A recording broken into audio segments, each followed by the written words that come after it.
The Dean's Fellowship program is a very interesting program. It's good for these young scholars because it gives them some space after their masters to really develop some clarity. That clarity is very significant in terms of the success of one's application. Not to mention one's success in graduate school itself. One of the most difficult parts of getting a PhD is having the right perspective and orientation, which can only happen when you have a clear project. So it's a really innovative and beneficial program for the Dean's Fellows. It prepares them really well to put together a powerful, coherent PhD research proposal. The hallmark of any good PhD candidate is their ability to perform research independently, sort of frame complex problems and then deconstruct them and look for solutions.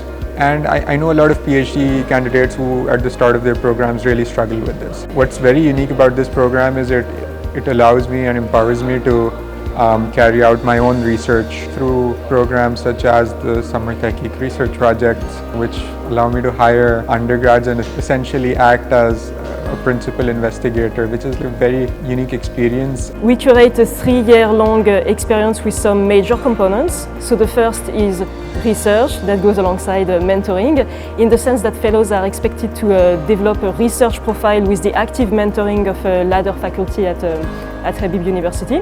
They have exclusive programmatic activities and professional development workshops that aim to cultivate, reinforce all the skills, the full set of skills they need to have to be strong applicants to terminal degrees. They're also involved in teaching, so they teach 2 courses per semester, and they can teach courses both in the liberal core curriculum of Habib as a liberal arts university, and also courses that relate to their disciplinary or thematic focus.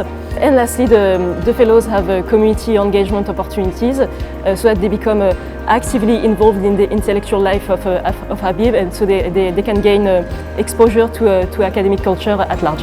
I feel like there's a lot of good things that are happening on the ground here. It's a very creative, very open-minded, an environment where people are not afraid to experiment and break the mold, which is not typically the case in most other institutions in Pakistan.